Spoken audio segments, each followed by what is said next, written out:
안녕하세요. 자, 이번 시간에는 이제 갑오개혁이다. 자, 지금 1890년대의 주요 사실들 정리하고 있습니다. 저번 시간에 동학에 대해서 정리하셨지? 동학은 1892년에서 출발해서 1893년에 교조 신원운동 하나 정리하셔야 되고, 교조 신원운동. 그 다음에 뭘로 가는 거야? 1894년에 뭘로 가는 거야? 1차 농민봉기로 가는 거야. 1차 봉기라고 합시다. 편의상 1차 봉기. 자, 그래서 교조 신원운동이 먼저 나와야 되고, 전개과정은 공주 3내 집회, 서울 복합상소, 보훈집회. 그 다음에 1차 봉기는 4가지는 확실히 외우시라고 그랬지. 전개과정을. 고부밀란, 황토연 전투, 장성 황룡천 전투, 전주 화약 이렇게. 그 다음에 이제 2차 봉기로 가잖아. 그 전에 1차 갑오개혁이 시작이 되는 거야. 1차 갑오개혁이 시작이 되는 거야.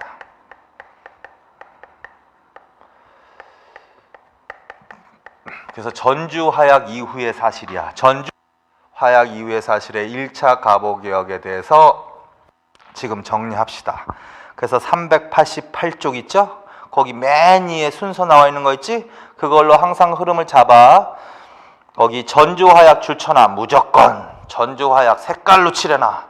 전주화약까지가 바로 1차 봉기라는 소리지. 그럼 그 전에 고부, 황토연, 장성, 황룡전 전투, 그 다음에 전주화약이지. 그래서 그거 반드시 기억하고, 그리고 눈으로 보세요.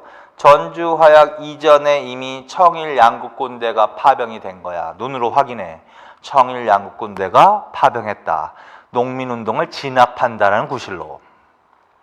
이때 청군은 조선정부의 요청으로 들어오지만 일본군은 요청도 안 했는데 들어온단 말이야. 이때 일본군 파병의 구실이 되었던 조약이 뭐다? 텐진조약이라는 거, 그거 기억하고. 그래서 이제 이 전주에서 정부하고 동학교도들이 화해를 맺은 게 청일 양국군대가 한반도에 주둔할 구실을 없애자라는 의미도 있는 거야. 그래서 농민운동을 진압한다는 구실로 들어왔기 때문에 전주에서 화해를 해버리면 청일 양국군대가 더 이상 주둔할 명분이 사라지는 거거든. 그래서 전주에서 화약을 맺은 거야. 그래서 이제 1차 농민봉기 끝났어. 그 다음에 무슨 일이 있다? 교종청을 설치했다 이렇게 돼 있지? 교종청. 그리고 그 위에다가 이렇게 써놓으세요. 집강서 또 써놔. 거기 전주화약 다음에 교종청 그 부분에 어쨌든 전주화약 이후에 집강소 하나 써놔. 집강소.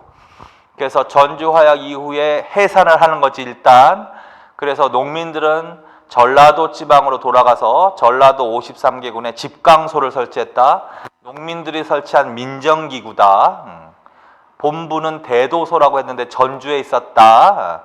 그래서 집강소에 의해서 사실상 전라도 지방이 통치되는 시기다. 한편 전주화약 이후에 정부도 근대 개혁의 필요성, 내부 체제, 봉건 질서에 대한 어떤 개혁이 필요한 걸 느끼게 된다는 거지. 그래서 교종청까지 했잖아 그때. 그래서 교종청을 설치했다. 거기다 자주개혁이라고 해놔. 자주개혁. 그래서 전주화약 이후에 정부는 무엇을 설치하고? 교종청을 설치하고 자주적 개혁을 시도하던 시기다. 그런데 이미 이때 전주화약이 끝났는데도 불구하고, 그래서 이때 일본 군대의 철수를 요구한다고. 군대 철수를 요구한다고 정부는. 그런데 철수하지 않고 일본이 군대를 동원해서 경복궁을 점령해 버리더라는 거야. 그래서 연필로 줄 쳐놔. 경복궁 점령 줄. 교종청 설치, 그 다음에 일본 군대 경복궁 점령. 그래서 1890년대는요 이제 경복궁으로 갑니다. 1880년대는 주로 창덕궁이 주요 사건의 중심지가 됐지. 이모군란도 그렇고 갑신정변도 창덕궁에 있을 때 일어난 거지.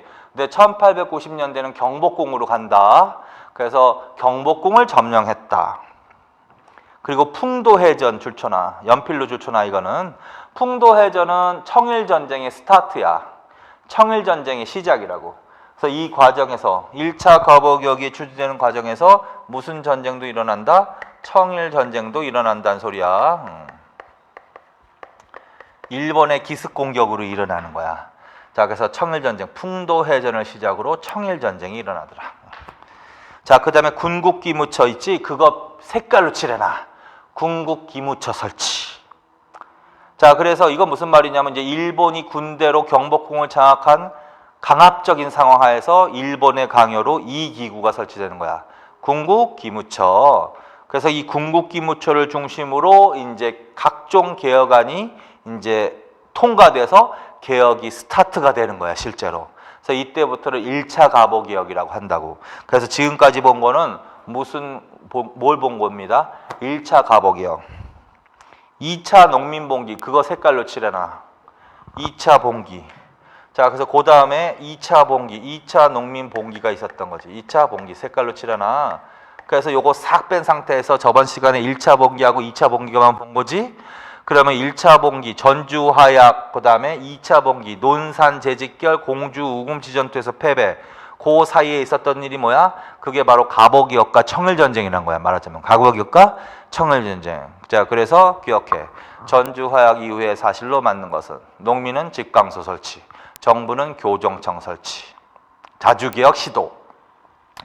그러나 일본 군대가 경복궁 점령, 풍도해전을 시작으로 청일전쟁이 시작.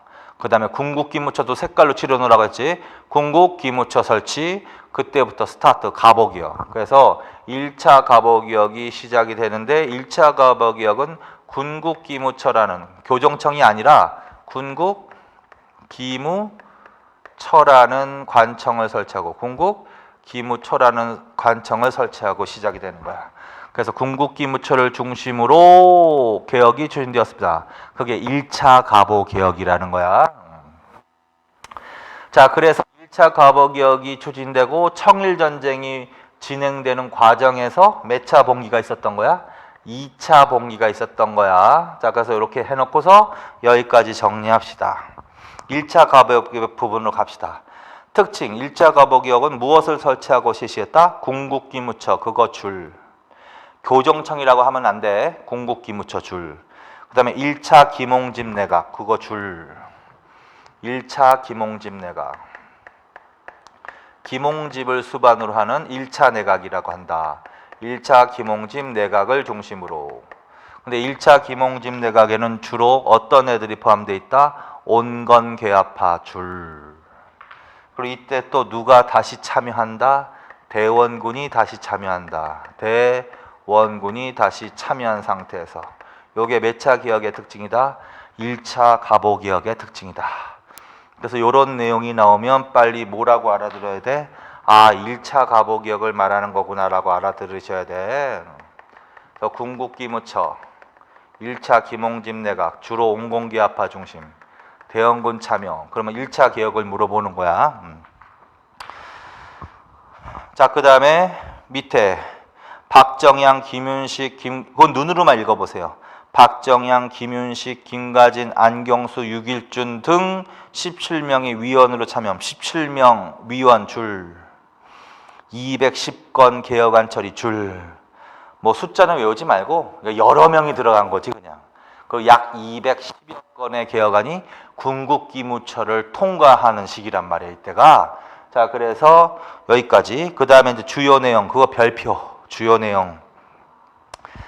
그래서 이제 가보개혁 때 이루어진 개혁의 구체적인 내용이 뭐냐라는 거야. 그걸 정리하는 거야. 그걸 별표촌호라고. 그래서 이게 주로 일단 집중적으로 물어보는 거라고. 그래서 1차 가보개혁 때 이루었던 개혁의 내용이 뭐다? 첫째, 연필로 줄쳐놓아서 일단 자주 독립국가를 지향했다. 줄. 그런데 자주 독립국가는 어느 나라로부터의 독립을 말한다? 청으로부터의 독립을 말하는 거야.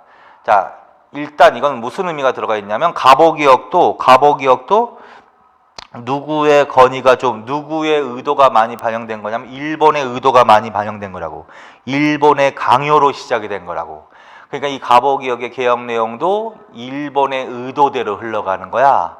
따라서 청으로부터의 관계 단절을 최우선 목표로 정한 거야. 자, 그래서 청과의 관계 단절이야. 그래서 구체적으로는 어떠한 조치를 취했냐? 청의 연호를 폐지하고 개국이라는 연호 사용 줄. 그래서 그전에는 청의 연호를 사용했다. 청의 연호를 사용하는 게 청과의 군신 관계를 상징하는 조치였다라는 거야. 그래서 청의 연호를 버리고 개국이란 연호를 사용했다. 청의 연호 버리고 개국이란 연호를 사용했다. 뭐 따로 쓸 필요 없고 어쨌든 이게 좀 개혁 내용을 물어보면 내용이 좀 많단 말이에요. 그래서 어쨌든 외우시면 돼. 청의 연호를 버리고 개국이란 연호를 사용했다. 개국. 그래서 개국이 1392년, 이게 조선을 말하는 거야. 조선이 1392년에 건국이 되잖아요. 그래서 그게 개국이라고 하는 거야. 그래서 1392년을 기점으로 해서 개국 1년, 개국 2년, 개국 3년, 개국 4년 이런 식으로 연호를 세는 거지. 그래서 개국이라는 연호를 사용했다. 자주적인 연호다 이거는. 그래서 청의 연호를 폐지하고 자주적인 연호를 사용했다. 그러면 가보개혁이야. 구체적으로는 개국이라는 연호를 사용했다는 거야. 그래서 청과의 관계 단절을 의미한다. 두 번째, 입헌군주제 지향 줄. 그래서 가보개혁은 정치적으로 통치 체제도 정비했는데 전제군주제를 지향했다. 입헌군주제를 지향했다. 입헌군주제를 지향한 거야. 그래서 그거 줄. 국내부 설치 줄. 왕실사무와 국정사무 분리 줄. 왕의 권한 약화 줄. 그래서 전체적으로 입헌군주제로 개혁한다는 것은 왕의 권한을 약화시킨다라는 의미야. 그래서 이때 왕실사무와 국정사무가 혼합돼 있어가지고 전제군주제는 그래 원래 이게 왕의 것인지 이게 돈도 그래 이게 왕의 재산인지 국가의 재산인지 이게 왕 개인의 문제인지 이게 국정의 문제인지 그게 막 혼합돼서 결국은 뭐야 전제군주가 지 멋대로 나라 일을 하는 거 아니야. 그래서 그걸 없애기 위해서 어떻게 왕실사무와 국정사무를 분리했다. 이 용어도 잘 나와. 왕실사무와 국정사무를 분리했다. 그래서 왕실사무를 전담하는 관청을 국내부라고 한다. 그래서 국내부 설치, 왕실사무, 국정사무 분리. 전체적으로 왕의 권한은 어떻게 해야 돼? 약화되는 방향으로 개혁을 해야 돼. 그래서 입헌 군주제. 세 번째, 행정기구의 개혁도 있었다 해가지고 6조를 뭘로? 팔아문 줄. 대간제도, 과거제도 폐지 줄. 그래서 행정구역 6조. 원래 의정부하고 6조잖아요. 그래서 의정부는 그대로 두고 일단 6조를 팔아문으로 바꿨다. 그다음에 대간은 언론 활동하는 거지. 대간하고 과거제도 폐지됐다. 요거 잘 나와. 과거제도 폐지. 가보개혁 때. 그 다음에 근대적 경찰제도 실시 줄. 그거와 관련돼서 경무청 설치 줄. 자, 그래서 정치적으로 가장 잘 나온 것만 써놓은 거야. 그래서 가보개혁은 정치적으로 이러한 개혁 내용이 들어가야 된다. 그 다음에 두 번째 박스, 두 번째는 경제면의 개혁 정책이야. 경제는 다 줄쳐놔. 재정의 일원화, 탁지야문으로 조세 급납화, 도량형 통일, 신식화폐 발행 장정, 은본이제, 백동화, 동그라미, 화폐야 화폐, 조선 내 일본 화폐 유통 허용 그거까지 줄쳐놔. 다 줄쳐놔. 다 잘 나오니까. 가보개혁 때 경제적으로는 어떤 개혁 조치가 이루어졌다? 재정을 일어났다. 이게 무슨 말이냐면 재정 기능이 각 관청별로 분리돼 있었다. 분산돼 있는 거야. 그러니까 재정 낭비가 심한 거야. 그러니까 재정 관청을 재정 기능을 한 관청에서 단독으로 하게 하고 나머지 재정 기능은 다 없애자라는 거야. 그래서 재정을 그걸 일원화라고 한다. 근데 6조 중에서 재정을 담당했던 부서가 호조죠. 호조. 근데 호조가 아까 6조가 팔아문으로 바뀐다 그랬지? 그래서 이 6조 호조가 탁지아문으로 바뀌었다는 소리야. 그래서 탁지아문으로 재정을 일원화하라. 가보개혁. 그 다음에 조세의 급납화는 조선 후기 때도 이용을 써서 급납화는 화폐, 동전으로 세금 내게 하는 거야. 조세의 급납화. 그 다음에 도량형 통일은 이거는 거래 단위를 통일시키는 거야. 길이가 됐던 면적이 됐던 부피가 됐던 우리가 물건을 사고 팔 때 거래 단위가 있잖아. 그 거래 단위가 지역적으로 전국적으로 통일이 안 돼 있고 지역적으로 다 다르면 이게 물건을 사고 파는 게 활성화될 수가 없는 거야. 그래서 전국적으로 거래 단위를 통일하는 거야. 양이 됐던 길이가 됐던 부피가 됐던. 그다음에 신식 화폐 발행 장정, 이거는 화폐 제도야. 그래서 갑오기역 때는 화폐 제도도 손을 보는 거야. 그래서 우리나라 화폐 제도가 은본위 제도를 취한다. 은본위제. 그다음에 백동화 동그라미. 이때 보조 화폐로 백동화를 발행했어. 화폐하면은 흥선대원군 집권기 때 당백전, 83년 전항국이 설치돼서 당호전이 발행되기 시작해서 이때까지. 갑오기역 이후에는 백동화라고 해야 돼. 백동화 동그라미. 그 다음에 조선 내에서 일본 화폐 유통을 허용했다. 여기까지. 그 다음에 마지막은 사회면이야. 신분제와 공사 노비제도 폐지 줄 다 추천하고, 또 인신매매 금지, 조혼의 금지, 과부의 재가 허용, 고문과 연자제 폐지. 그래서 이거는 외워야지 이렇게 열심히 하셔도 좋지만 이게 한 번에 외워질 수가 없는 거거든. 그래서 자주 보는 수밖에 없어. 그래서 외우는 내용을 상대적으로 하나둘씩 추가시켜 나가는 거야. 그래서 어쨌든 주요 내용 별표 쳐놓으라고요. 요 개혁 내용 물어본다고, 갑오기역 때. 그래서 정치, 경제, 사회면으로 좀 분리해서 암기하시라고 분리시켜 놓은 거야. 그래서 전체적으로 이게 다 뭐다? 개혁 내용이다. 그래도 제일 잘 나오는 거 한번 읊어보면, 갑오기역은 청의 연호를 폐지하고 개국이라는 자주적 연호를 사용했다. 청과의 관계를 단절했다. 그 다음에 왕실사무와 국정사무를 분리시키고 왕의 권한을 약화시킴으로써 입헌군주제로 정치개혁을 했다. 과거제도 폐지했다. 6조를 8아문으로 고쳤다.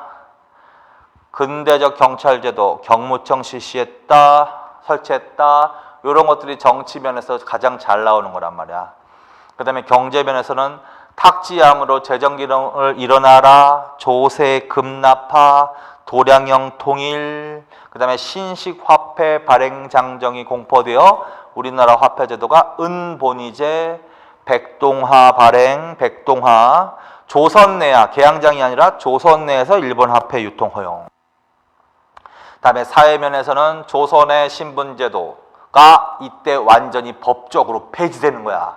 신분제, 공사, 노비제도가 완전히 폐지되는 때가 이때야. 의미가 큰 거지. 양천제 폐지해도 된다. 왜 그러냐면 조선의 법적제는 양천제였으니까. 양천제가 폐지된 때가 이때다. 신분제, 공사, 노비제도 폐지. 그 다음에 조혼의 금지, 과부의 재가 허용, 고문과 연자제 폐지, 이런 것들이 아주 중요하단 말이야. 그래서 그렇게 기억하시면 돼. 자, 그 다음에 이제 2차 갑오기역으로 간다. 자, 2차 갑오기역 다시 위로, 맨 위로 가십니다. 자, 그래서 지금 1차 갑오기역 때 추진되던 개혁 내용을 한 거야.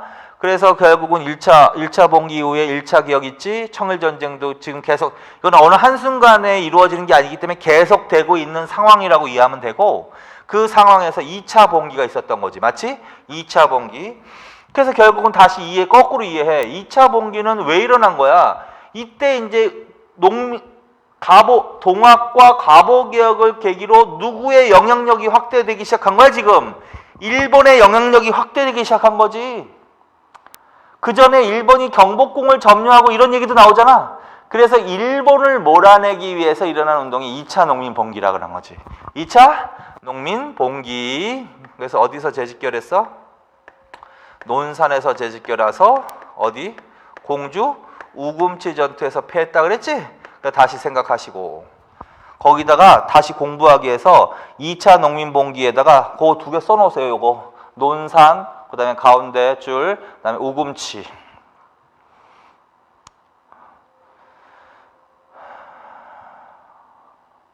그러면 전주화약도 씁시다. 전주화약은 1차 봉기지? 그 위에다가 고부, 가운데 줄, 전주 이렇게. 대충 크게 가는 거지. 그래서 1차, 그 다음에 2차 봉기 사이에 뭐가 있었던 거야, 그럼? 교정청 설치, 일본 경복궁 점령, 궁극기 모처 설치, 풍도해전 이런 거 나오는 거지. 그 다음에 농민들은 직강소 이런 게 나오는 식이지. 그리고 2차 봉기 했지. 그리고 2차 봉기는 곧 지지. 농민들이 왜? 이때는 일본군과 강군이 연합해서 진압을 했기 때문에. 그래서 사실상 공주 우금치 전투에서 결정적으로 패배하고서 농민운동은 이제 실패로 돌아간 거고 2차 농민운동을 진압한 다음에 더 강력히 개혁을 추진해 나간다. 그걸 2차 갑오개혁이라고 하는 거야.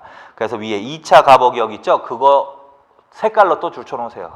자, 그래서 2차 농민봉기, 논산 우금치 전투 패하고 그 다음에 요거 다음에 나오는 게 뭐다? 2차 갑오개혁. 2차 갑오개혁이다. 이렇게.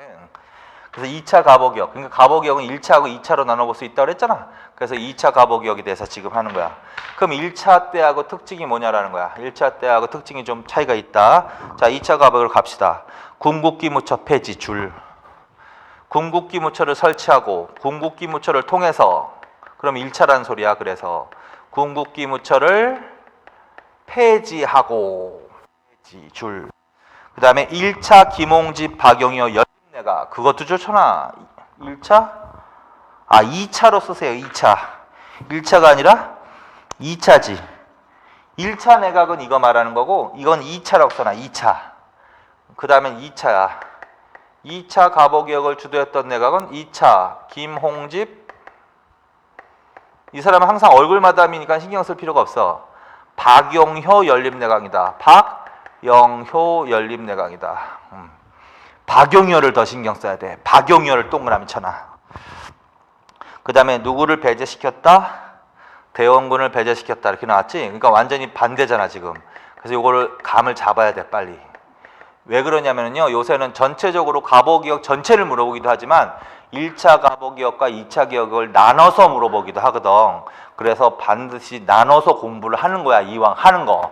자, 그래서 궁극기무처를 폐지했다는 얘기가 나오잖아. 2차 김홍집 박영효 연립내각인데 누가 더 중요하다고? 박영효가 들어가는 순간 2차로 가는 거야. 그 다음에 대원군을 배제시켰다라고 하는 거지. 자, 그래서 이런 내용이 나오면 몇 차 개혁을 물어보고 있다. 2차 개혁을 물어보고 있다라고 감을 잡으셔야 된단 말이야. 2차 개혁을 물어보고 있구나. 그러면 1차 갑오개혁 때하고 다른 내용이 나와야 된다는 소리야. 이렇게. 그리고 2차 갑오개혁. 2차 갑오개혁이 추진되는 과정에서 뭐가 발표되기도 한다.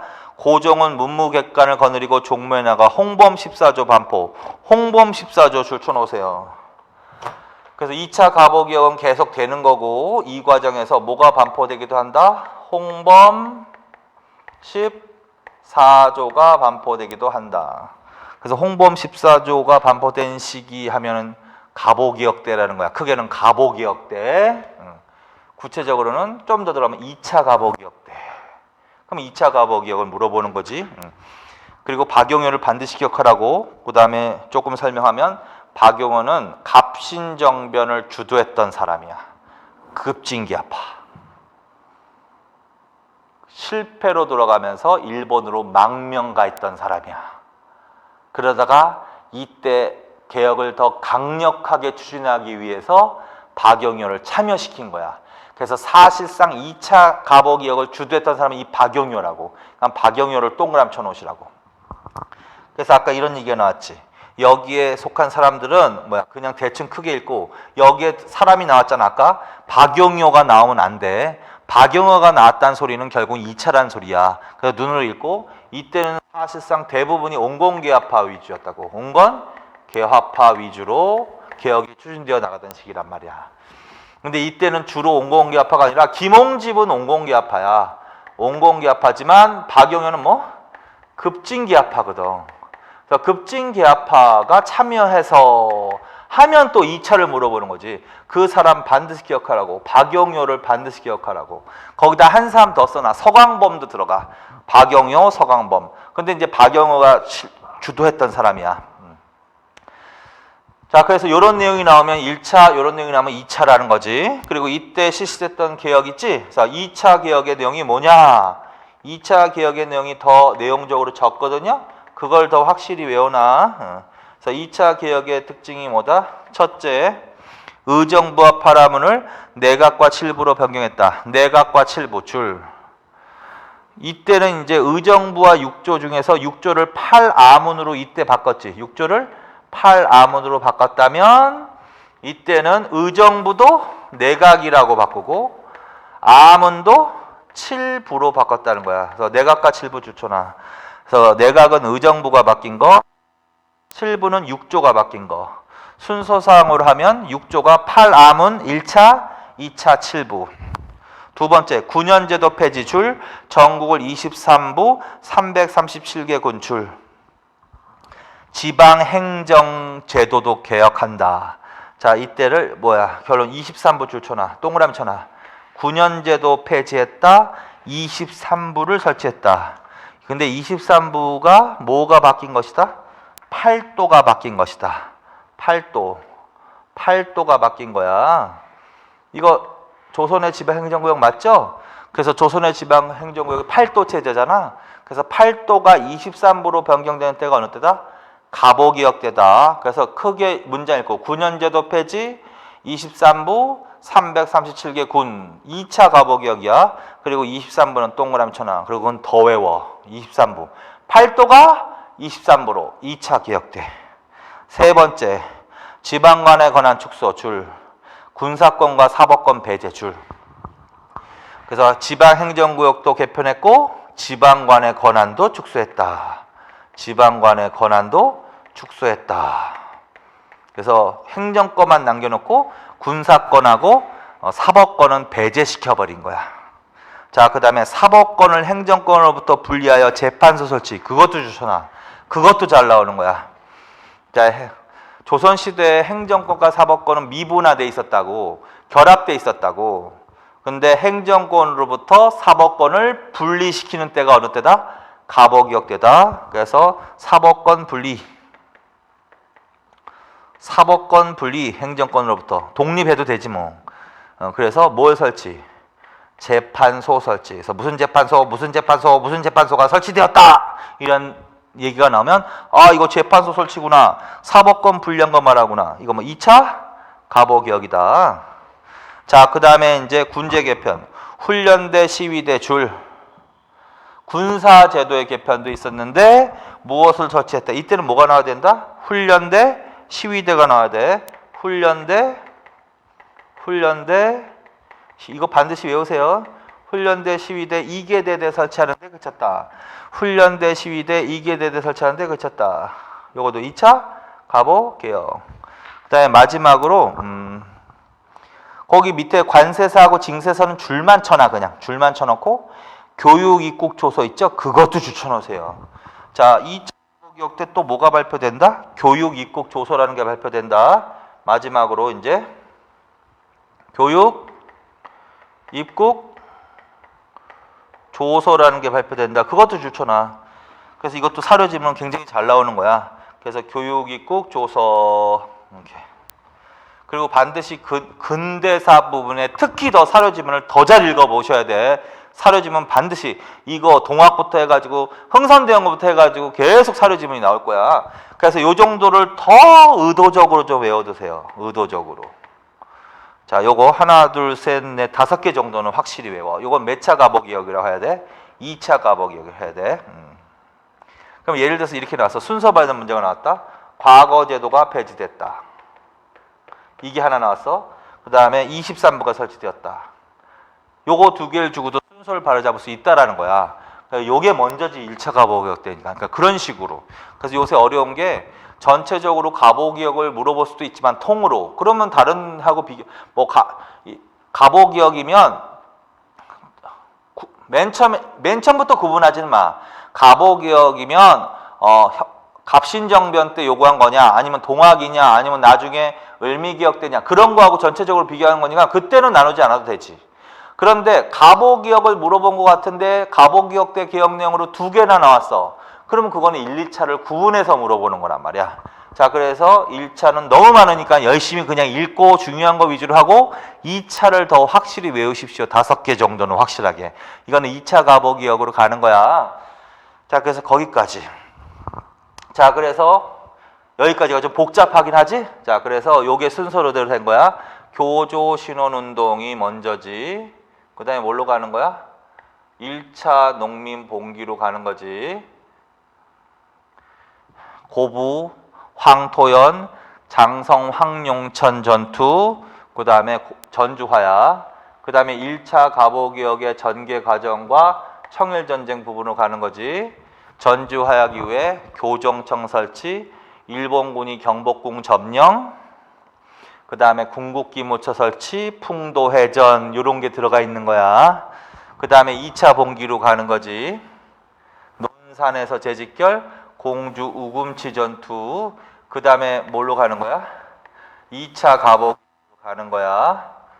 그리고 이때 발표된 게 뭐야? 홍범 14조. 이제 이런 식으로 순서로 가는 거란 말이야. 자, 그래서 이런 식으로 큰 틀 하고서 이제 각각에 대해서 내용을 잘 정리를 해 놓으시면 된다라는 거지.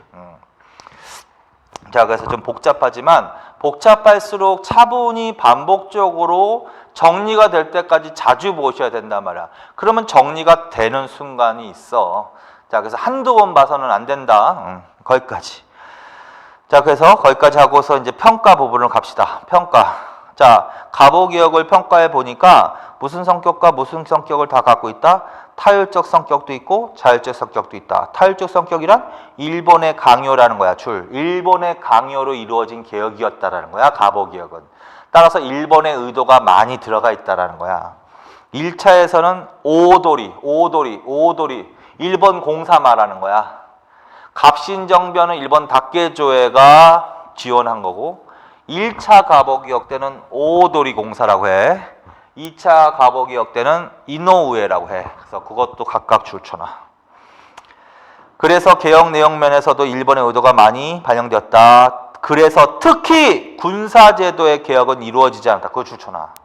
그래서 아까 훈련대, 시위대는 있지만 그걸 군사제도의 개혁이라고는 안 하는 거야. 정밀하게 표현하면. 전면적인 군사제도의 개혁은 이루어지지 못했다. 왜? 일본 내 의도가 많이 들어가 있었기 때문에 조선을 근대화시킨 다음에 식민지화하려는 의도가 있었기 때문에 국방력이 센 거는 좋아하지 않았다는 거지. 그래서 군사제도의 개혁은 불충분했다라고 가야 돼. 그래서 훈련대, 시위대, 2개 대대 설치하는데 그쳤다. 반면에 자율적인 성격도 있다. 왜 그러냐면 조선 스스로도 근대화시키려는 어떤 의도가 있었다라는 거야. 그래서 그건 뭘 물어보는 거냐? 특히 어느 개혁대를 주로 물어보고 있다? 1차 갑오개혁. 1차 갑오개혁 때는 청일전쟁이 일어나기 초기라서 청일전쟁 초기이기 때문에 일본이 이 갑오개혁에 대해서 적극적 간섭을 하지는 않을 때라고 평가하는 거야. 그래서 1차 갑오개혁 때는 청일전쟁 초기 때였기 때문에 일본의 적극적인 간섭에 약해. 조선의 개화파 인사들이 개혁을 주도한 시기다. 그래서 요 시기는 자율적 성격이 좀 강하다 이렇게 평가를 하는 거지. 자, 그 다음에 급진적 줄쳐놔. 개혁 내용이 엄청나게 많잖아. 그래서 이 갑오개혁은 조선의 봉건 질서를 해체시키는 전면적인 근대화 개혁의 특징을 갖게 되는 거야. 그래서 점진적이 아니라 급진적이라는 거지. 그래서 그렇게 읽어보면 되고. 국민의 지지를 받지 못했다. 그런 거 줄쳐놓고. 그 다음에 한번 읽어봐. 개혁 내용을 이해를 해보니까 입헌군주제를 지향했다. 평등사회를 지향했다. 근대적 재정제도와 근대적 상공업을 육성하고자 했다. 근대식 학교제도가 수립됐다. 봉건적인 신분제와 악습이 폐지되었다. 군사면에서는 훈련대와 시위대 2개 대대 설치한 데 그쳤다. 이건 개혁의 한계로 지적되는 부분이지. 특히 이 부분은. 자, 그래서 그런 식으로 읽어놓으시는 거야. 자, 그래서 여기까지. 그래서 이 부분이 좀 복잡하지만 결론은 이런 식으로 정리를 하셔야 되고, 그래도 결론은 동학과 갑오개혁 그 두 개를 집중적으로 정리해 놓으시는 거야. 그래서 거기까지. 자, 거기까지 하시고 이제 389쪽으로 갑시다. 389쪽. 자, 그래서 이렇게 정리를 했어. 요게 이제 1894년부터 출발해서 1895년까지 계속 되는 거야, 이거. 자, 그래서 다시 또 흐름을 잡기 위해서 389 거기 맨 위에 또 홍범 14조 있죠? 거기서부터 스타트한다. 홍범 14조 줄 여기까지 했잖아. 홍범 14조.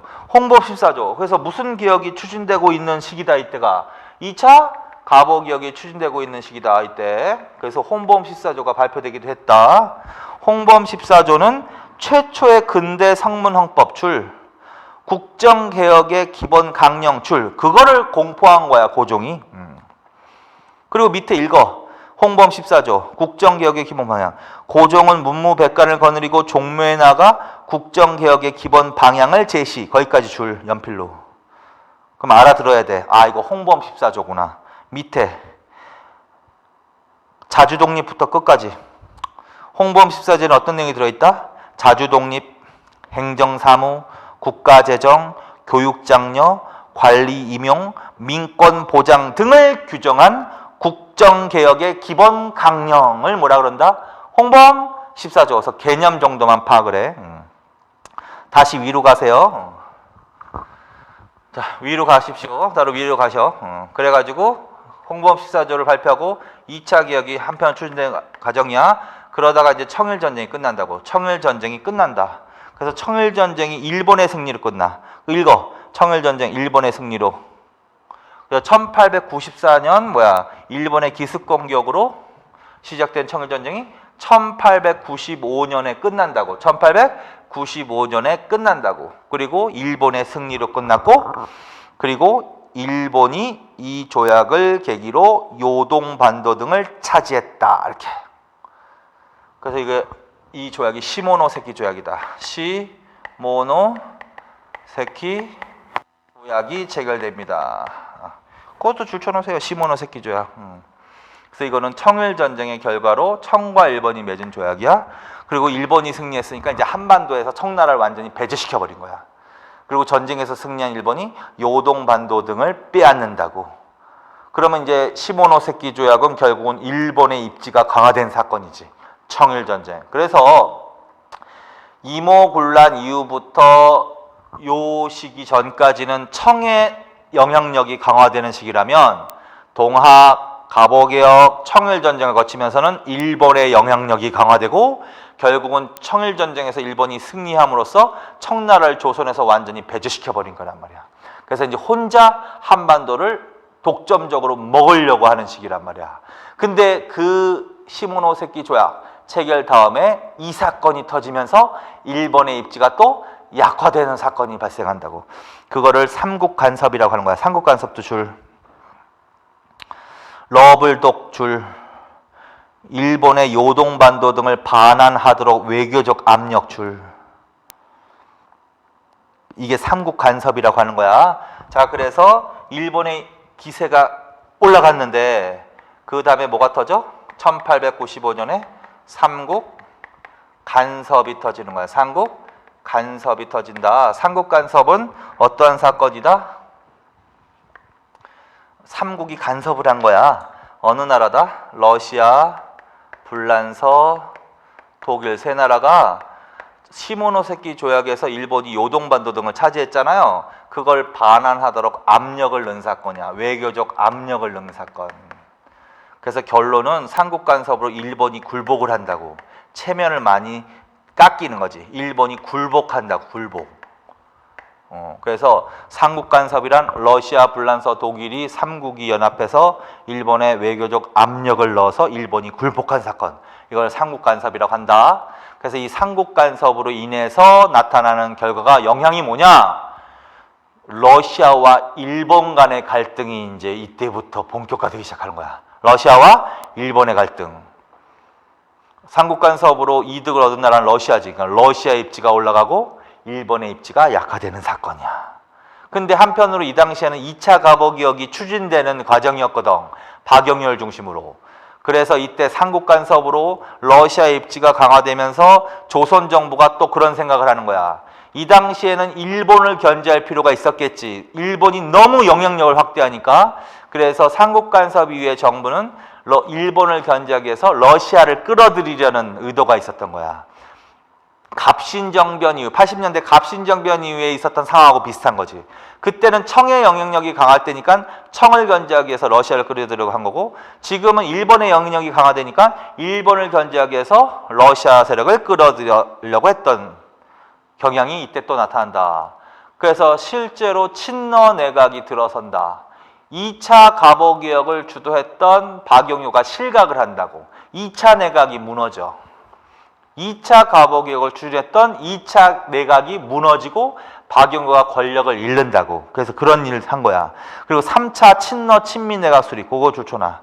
그게 이제 삼국 간섭 이후의 상황이야. 그리고 밑에 본문으로 갑시다. 청일전쟁 또 송범 14전 읽었지? 청일전쟁, 시모노세키 조약. 1894년 풍도해전으로 시작된 청일전쟁이 1895년 일본의 승리로 끝났다. 청과 일본은 조선은 자주국, 그거 줄쳐놓으세요. 조선은 자주국, 요동반도 등을 일본에 할양한다. 그거 줄쳐놔. 그게 시모노세키 조약의 주요 내용이라고. 그래서 이 사건은 일본의 입지가 강화됐다. 근데 그 다음에 무슨 사건이 터진대? 삼국간섭 줄쳐놔. 그리고 이것도 러블독 3국은 일본이 요동반도 등을 청에 반하도록 외교적 압력을 행사했다. 일본의 입지가 약화된 사건이다. 러시아의 입지가 강화된 사건이다. 밑에 일본 청의 요동반도 반환, 그거 줄. 2차 갑오개혁을 추진하던 박영효 실각 개혁 중단 줄. 그래서 이때 삼국간섭으로 2차 내각이 무너지고 박영효가 실각하면서 갑오개혁은 중단되는 거야. 2차 갑오개혁은 중단.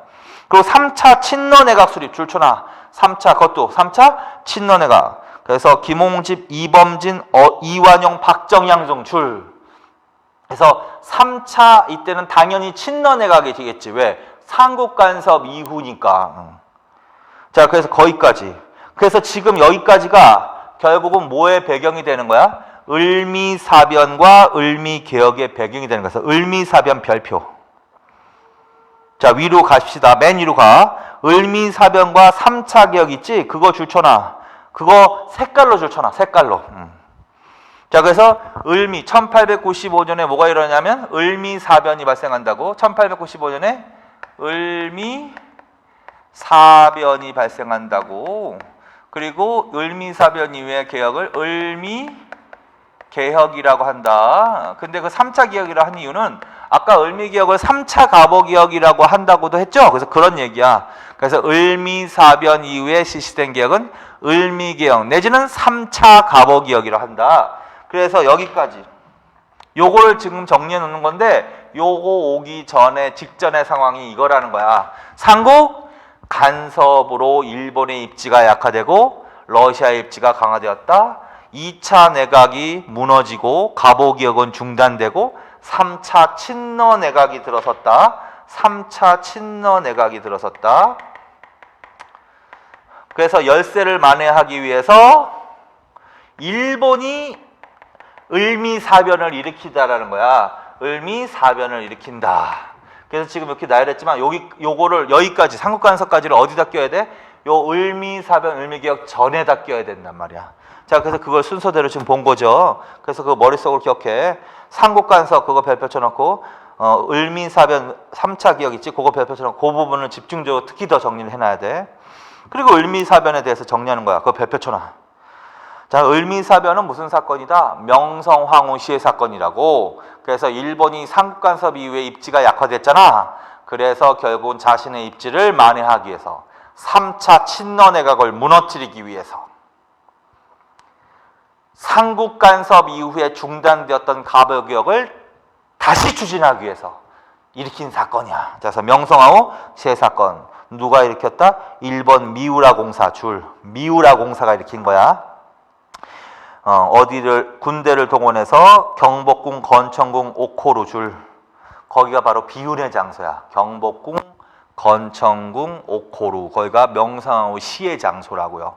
그래서 1890년대는 경복궁으로 가셔야 된다 그랬지. 그리고서 결국은 명성황후 시해를 하고 그 결과로 다시 4차 김홍집 내각이 들어서 4차 김홍집 내각. 이건 친일 내각이겠지 뭐. 그리고 이 3차가 무너지고 4차 내각이 들어서고 을미개혁, 3차 갑오개혁 추진되었다. 자, 그래서 정기과정 이렇게 간 거지. 좀 지울게요 이제. 그래서 이제 을미개혁이 추진되는데 을미개혁의 주요 내용 이렇게 가자. 2차 갑오개혁이 추진되는 과정에서 청일전이 끝냈지. 그럼 무슨 조약이 나와야 돼? 시모노세키 조약. 홍범 14조 반포가 먼저다. 홍범 14조 반포가 먼저다. 그 다음에 시모노세키 조약 체결됐지. 청일전이 끝난 거. 그 다음에 삼국간섭 중요하다. 별표 쳐놓고 삼국간섭의 배경, 삼국간섭의 이후의 상황 그거 반드시 정리해놔. 그래서 삼국간섭 여기까지, 여기서부터 정리하자. 삼국 간섭으로 러불독 3국이 일본에 영향력, 외교적 압력을 가했다. 요동반도 등을 다시 반환하라 등 압력을 가했다. 일본이 굴복했다. 그래서 삼국 간섭 이후의 상황, 굴복했다고. 2차 김홍집 내각, 박영효가 실각한다고, 무너진다고, 개혁은 중단되는 게 맞다고. 그리고 요때 또 조선 정부가 일본을 경제하기 위해서 러시아를 끌어들이는 정부와 러시아와 손을 잡으려는 시도. 그래서 실제로 3차 친러 내각이 들어선다고. 그리고 가보개혁 중단된다고. 따라서 이것이 배경이 되어서 이런 사건이 뭐다? 을미사변으로 가는 거지. 그래서 미우라 공사가 명성황후 시하고 그다음에 4차 내각이 다시 들어서고 4차 내각이 들어서서 개혁을 추진해 나갔다. 요거는 무슨 개혁이라고 한다? 을미개혁이라고 한다. 그래서 을미개혁은 또 7개밖에 없으니까 요거 반드시 정리해 놓으세요. 자, 그래서 을미개혁의 내용 있지? 을미개혁 3차 가보개혁 그 부분 별표 쳐놔. 자, 을미개혁 때 을미사변 이후에 실시된 개혁의 내용으로 말하는 건 첫째, 태양력 사용줄, 종두법 실시줄, 우체사줄, 우편사무 본격 실시줄. 이건 왜 이렇게 표현하냐면 갑신정변 1884년에 우정국이라는 게 설치됐잖아요. 그게 우편사무를 위해서 설치한 거 아니야. 그런데 그래서 우편사무, 근대적 우편사무의 시도는 80년대 이미 시도가 된 거지. 근데 갑신정변으로 곧바로 폐지돼 버리는 거지. 그래서 1895년에는 우체사라는 게 나와야 돼. 이때는 우정국이 나오면 안 된다는 소리야. 그래서 우체사를 중심으로 본격적인 우편사무 실시. 그다음에 소학교 설치줄. 그다음에 1세 1원의 연호 사용 건양 그거 줄. 1세 1원도 동그라미 쳐놔. 1세 1원은 뭐냐면 어느 한 왕이 바뀔 때마다 그 왕만의 고유한 연호를 부여하는 걸 1세 1원의 연호라고 하는 거든. 그래서 1세 1원의 연호를 사용하기 시작한 때가 바로 을미개혁 때부터야. 아까 갑오개혁 때도 연호를 사용했죠.